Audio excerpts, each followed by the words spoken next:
How many times do you open up a news story that really hits you in the face? A story that stirs you to acknowledge your professional responsibility.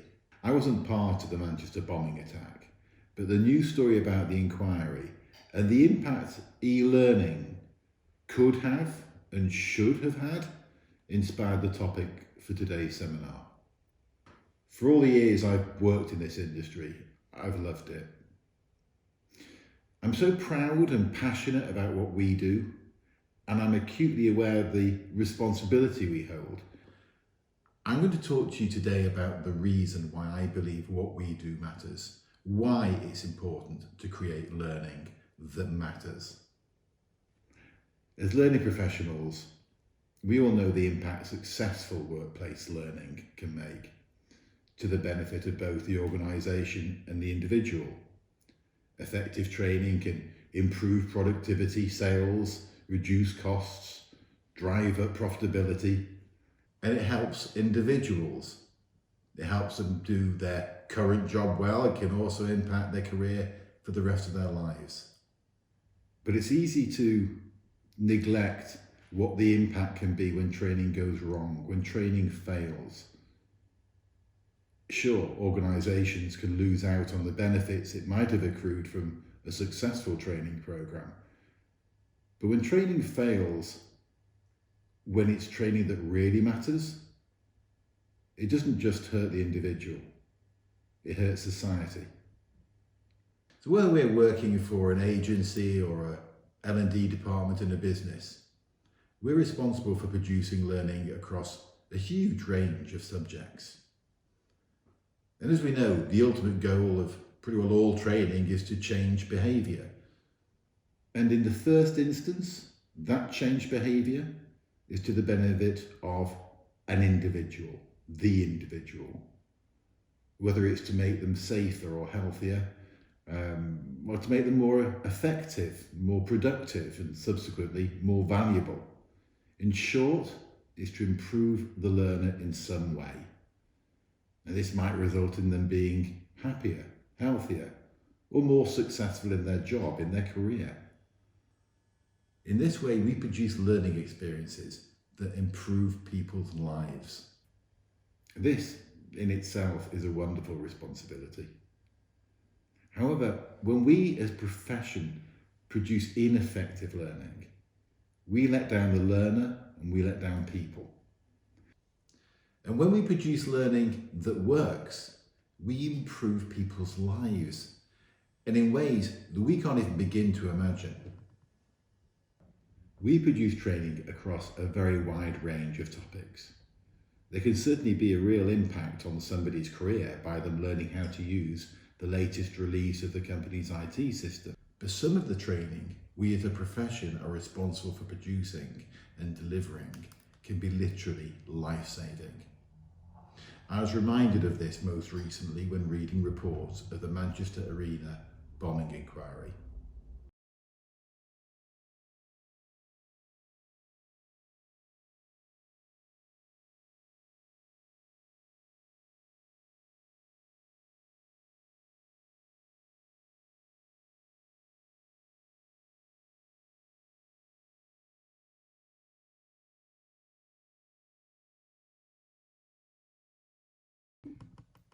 How can you look at that and not feel responsibility as an industry for the training that was delivered there?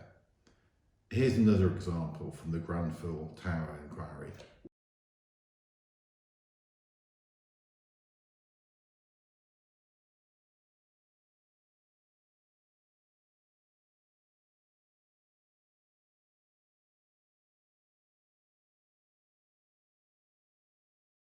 You need specialised training to work as a command support officer.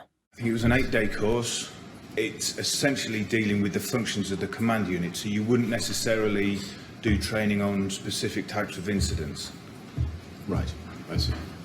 And did you get training at all on how to manage fire survival guidance calls from within the command unit?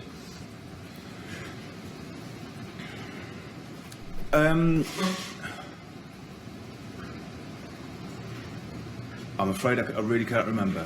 Right. Says that incident commanders should understand when a partial or full evacuation strategy might become necessary in a residential building where a stay-put policy is normally in place. So this is directed at what an incident commander should understand. And just so that I've got it, what training did you ever receive as an incident commander in how you understand those matters?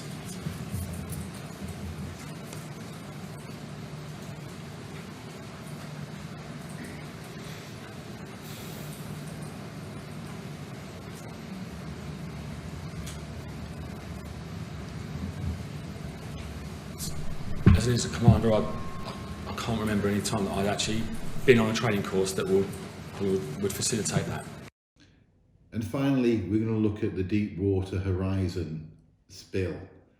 And it's uncanny how many times when you look at the root cause of these global disasters, it was down to a failure of training.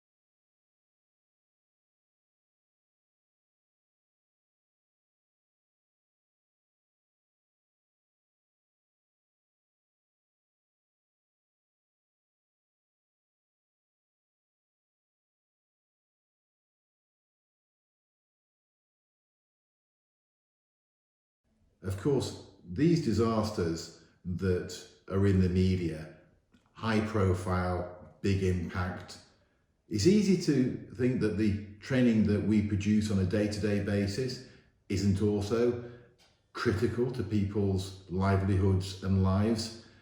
There was an example recently we came across of a company where their HR system wasn't updated with next of kin information about an employee who was involved in an accident. And it was a failure of training that had led to that omission. And that was every bit as serious for that individual and for his family as some of these examples we've shown you today. Now, as they say in the newspaper industry, if it bleeds, it leads. And so these examples of where training has gone wrong with absolutely devastating outcome, they're easy to find. What's harder to find is examples of where training has saved lives, averted disaster. So here's an example of, well, I'll let you watch for yourself.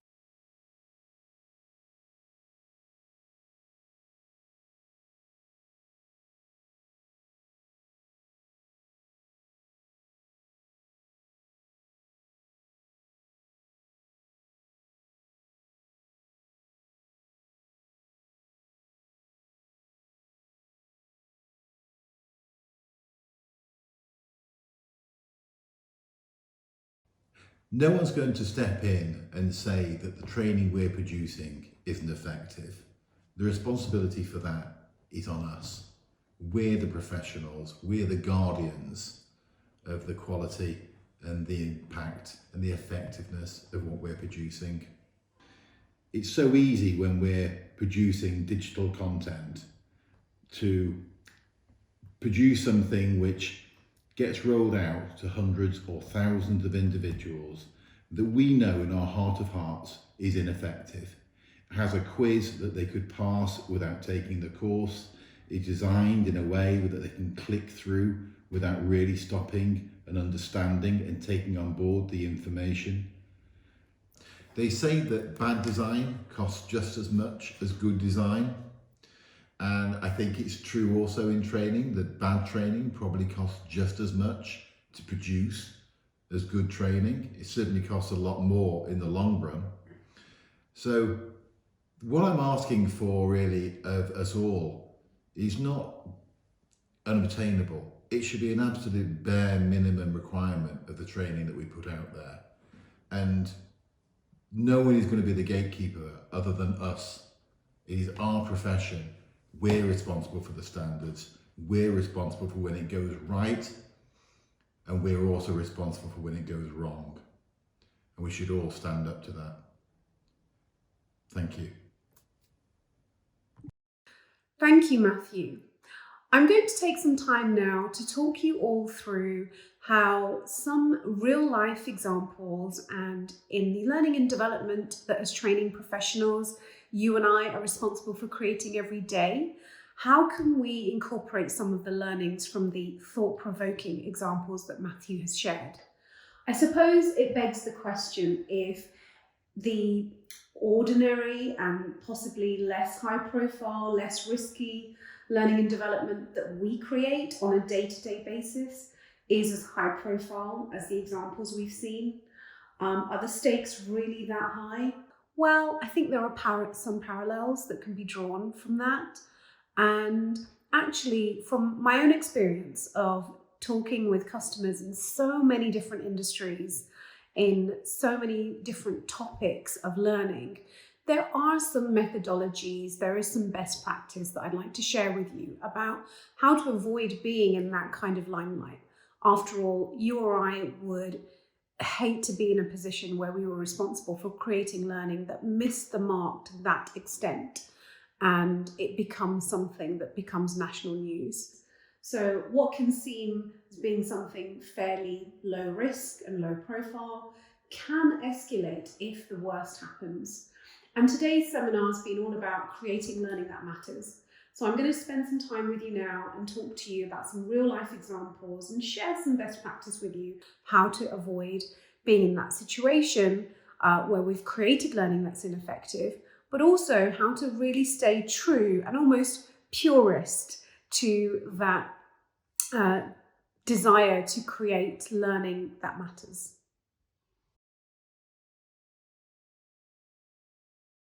I think there are many ways as learning and development professionals that we can really contribute to the narrative of meaningful learning. And one of the ways is really about raising the game and raising the profile of learning. I think as learning professionals, it's our responsibility to be our own best marketeers of our profession. And it's something that maybe we don't always do. I feel that you probably wouldn't have HR professionals or IT professionals or people in finance who'd be willing to negotiate on the quality of what is being done in order to meet deadlines quicker, or to be able to just have some paperwork in place that satisfies a mandatory requirement without going through all of the due diligence. And I think in training, it's just a little bit too easy, maybe because there's more ambiguity, there's more scope for creativity. It's a little more difficult to measure that we are, I think, too often willing to give in to the pressure of time, of getting things done quickly, of just sometimes cutting corners. And that's not how it feels. I mean, I feel uncomfortable even saying those words. But I know that I've been in situations before where things have been done in a way where there's been a compromise. And I think that's really when the danger occurs, that you compromise on something within the learning design and it ends up actually creating learning that doesn't help anybody. It's something that becomes a tick box exercise. I think it's also really important to encourage a dialogue with learning. And one of the things that we do with our clients is talk about having learning campaigns, so that when learning is created, we're actually involving the audience, the workplace, staff, employees in that design process. We create teasers and trailers so that they know that learning is about to come. We are then trying to create learning and actually encouraging a dialogue amongst the company about that learning. And of course, it takes a certain kind of learning in order to get people excited about it. So it's not for every single piece of learning that can happen, but I think encouraging learners to actually have a conversation about what they're learning is really important. And how do you do that? Well, creating learning that is topical. I think, again, I'm not quite at that moment yet, although it is definitely a wish of mine to be able to give learning the profile that it becomes viral. We would have recently have seen the Handforth Parish Council Zoom meeting that was leaked online, and it was trending on Twitter, and it's something that was in the news and people are talking about it. We remember these things, and I would love to be able to have learning that actually creates a similar sort of reaction for completely different reasons, of course, but to make it memorable and to make it topical. And you have to act quickly when you want to encourage something like that, when you want to deploy something like that. But being aware of what's topical, of what's happening at the moment, and using our learning as a way of sort of mirroring those themes is, again, a really great way of creating learning that means something to people, that they will remember, that has an impact. I think one of the other things as well that's really important is always looking at the learning that you're creating from the perspective of the learner. My team of creatives are used to hearing me saying the phrase, I will always fly the flag, the learner's flag. And I actually feel like I should have some flags printed that say the learner, because constantly when I'm reviewing work that we are creating that is in development for clients, I'm actually putting that through a peer review process and reviewing that myself with the perspective of the end user. It's really, really important to be able to take a fresh look at the learning that you're creating and putting yourself in the position of a learner who hasn't come across that content before and actually giving it the acid test. Have I learned something? And if you're too close to the content that you can't do that, well, employ somebody else. Put into place some user acceptance testing, get some of your frontline staff involved. I'm going to talk more on this topic later, but making sure that your learning that you're creating is always bearing that learner's viewpoint in mind is, again, something that will really take you far in creating learning that matters. I think it is realistic to expect all learning to be high impact and meaningful. What is the opposite? If we're not going to think that that's realistic, then what is the expectation? That 50% is mediocre and meaningless? 20%? I'm not really sure what ratio of meaningless or learning that doesn't have impact I would be willing to accept. Matthew mentioned earlier that it takes just as long to create great e-learning as it does not so great e-learning or bad e-learning. And I think I definitely agree with that. There is that operational setup effort that is required to create any piece of digital learning content, and to use that time wisely and to apply best practice in the way that you're creating that learning, I think is really important. Anything else is doing a disservice to the organisation that has commissioned that learning and the learners who are ultimately going to be the ones that need to take that learning and take something away from it. I think there's also worth considering the value of animations and interactivity and engagement. For learning to be meaningful doesn't mean that you just add a lot of interactivity and things to click. Engaging learners isn't about forcing them to press buttons on the screen.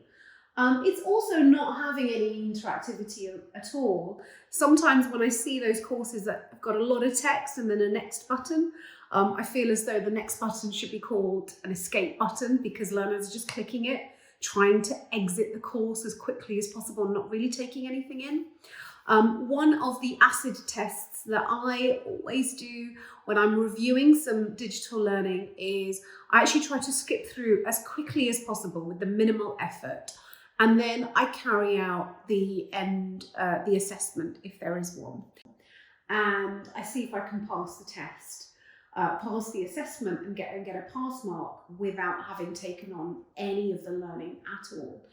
It scares me that I am able to get through a lot of that learning. And actually, when something is difficult, that's a really good thing, and I kind of respect it. And I think learners do. That's another thing that we find when we do research with learners, with end users, is that actually people don't want things that are too easy. Learners want to be challenged.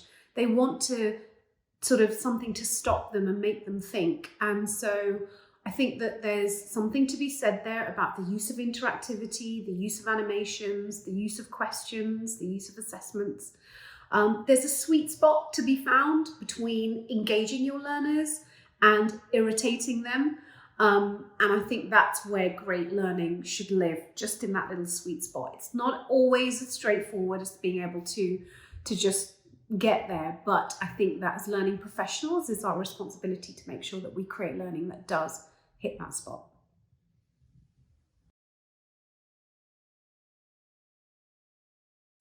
The wonderful thing about being in the learning and development space in today's world is that there is so much fantastic technology to choose from, and it's always growing and evolving.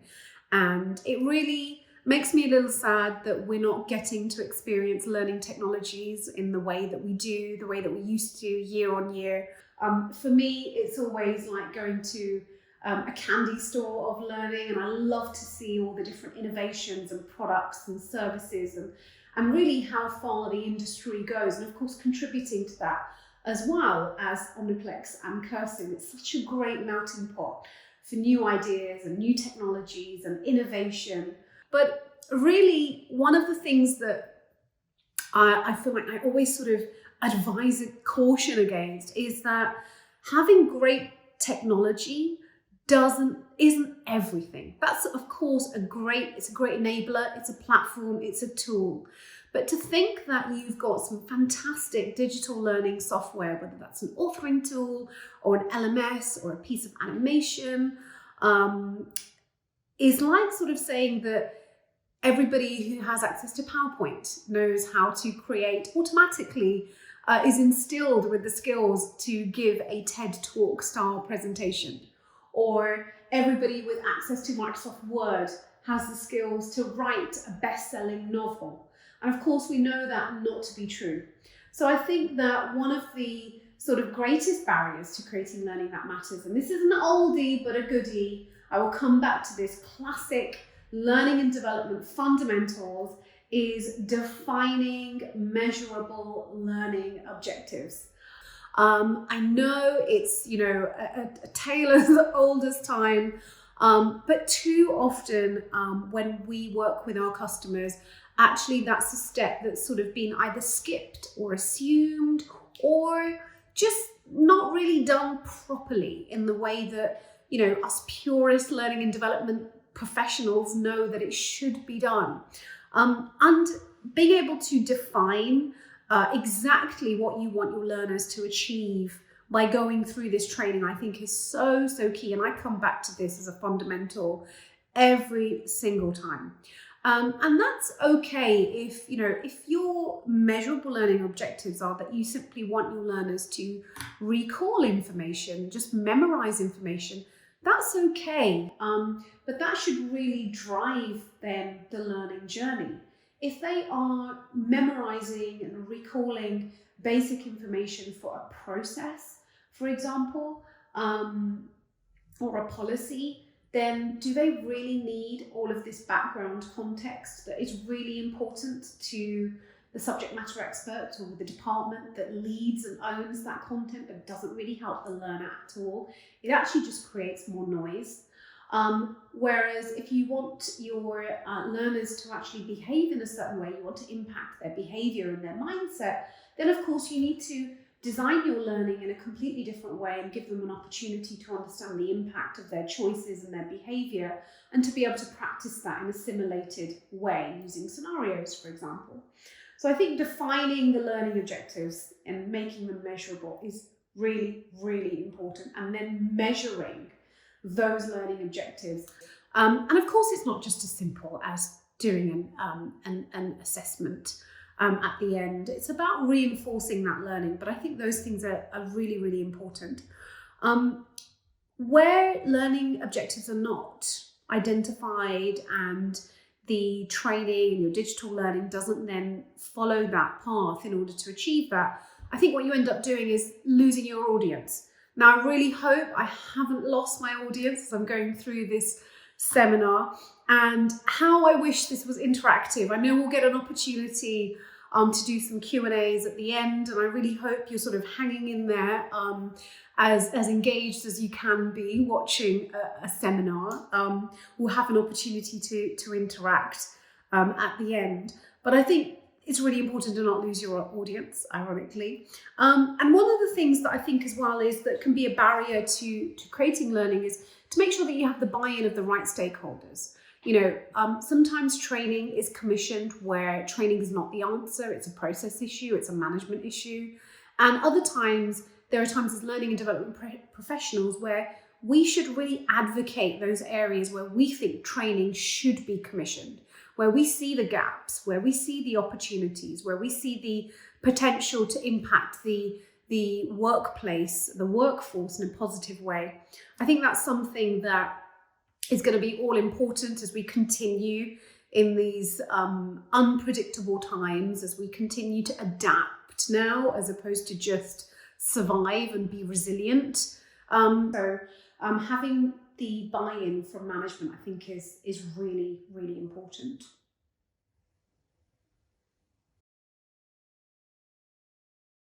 Always creating learning that matters. I think that one of the ways in which we can do this is actually to focus on an area of digital learning design, which can be overlooked or underestimated, is the instructional design process. The narrative and the storytelling element of a learning course or a learning experience is so important. And there are sometimes in-house learning and development teams that don't have the luxury of having roles such as an instructional designer or a graphic designer or an animator. Sometimes you're doing the role of all of those all in one. And I have so much empathy and respect for those of you that do. I've been in that situation myself, and it's great fun, but it's also great. I feel now in my position to be able to have an agency to play with and actually have those roles segregated out. And I feel that this is one of the things that really creates learning that stays with people, that has an impact, is the storytelling part of it, the narrative. There will be a huge difference between you taking GDPR content and digitizing that with somebody who's got great technical skills, who's got great training experience, who has a great subject matter expertise on that topic, and that same content being written as a digital learning course by an instructional designer who is a professional writer, who understands creative writing, who can create compelling characters and dialogues and script and compose a narrative arc. It's the reason that we become so hooked on the latest Netflix series, for example. It's not because we're collecting facts and figures and processes and timelines, and what we're actually doing is connecting with the story. We are remembering the story. We become emotionally invested and involved in the narrative, in the story. People often don't remember what you tell them. They remember how you made them feel. And so tapping into that emotional part, that emotional response that is inside each of us is, I think, the difference between creating learning that just happens and learning that matters, learning that makes a difference, learning that impacts people, learning that stays with people. A really poignant example of that storytelling featuring in learning and it sort of having a deep impact and really staying with you is a course that my team have designed last year. Keep forgetting we're in 2021 already. In 2020, we built this health and safety course, and it featured a poem that was written by a member of staff who works for the organisation and then was recited by different staff members within the company. And it's so poignant and so moving because it talks about a missed opportunity to save a life. You don't really see it coming as these collection of people are talking into camera and just reciting rhyming couplets as part of this poem, and then at the end it's sort of revealed that this is part of somebody's regret of not having acted on a simple health and safety hazard and turning a blind eye, and that it ended up costing somebody their life. And it's just something that, even thinking about it now, it sort of sends a shiver down my spine. I'd love to be able to showcase that example, and it just really stays with you because it has an emotional connection. It evokes an emotional reaction, and it makes you think. It makes you stop and think. And I think this is one of the things that, as I said, is something that can really help us to create learning that matters. Actually utilising the stories and the experiences and the people that are already there. We don't need to reinvent the wheel. We create learning for real human beings. There's a real person who's going to sit through your course and take that learning, and it's going to mean something to them. And I think remembering that and actually involving people in part of that storytelling really makes it so much more impactful. It's why social media is so popular, because it's raw, it's real, it's based on people's real experiences, their real stories. People are funny, people have a lot of wit and humour and sarcasm and wisdom, and we love learning from that. As human beings, we're so nosy, we'd rather learn from somebody else who is a peer than something that seems sterile and lifeless and has no character and no personality. So utilise your workforce, utilise your people, get them involved, get them part of the conversation. That's how we create real learning champions. That's how you really create advocates for learning. Real people, real stories, real experiences. Use these in your learning interventions. You include these when you're creating your digital learning. You will be amazed at how much it elevates the power and the reaction and the response of what you create. I hope you have found this a useful and interesting, entertaining, thought-provoking seminar. I am Jasmine Kundra, Head of Cursin here at Omniplex, and earlier on we were joined by our CEO, Matthew Lloyd, on this seminar, Learning That Matters. We would love to take some questions from you now live on the chat panel, so please do submit your questions, and we look forward to hearing from you.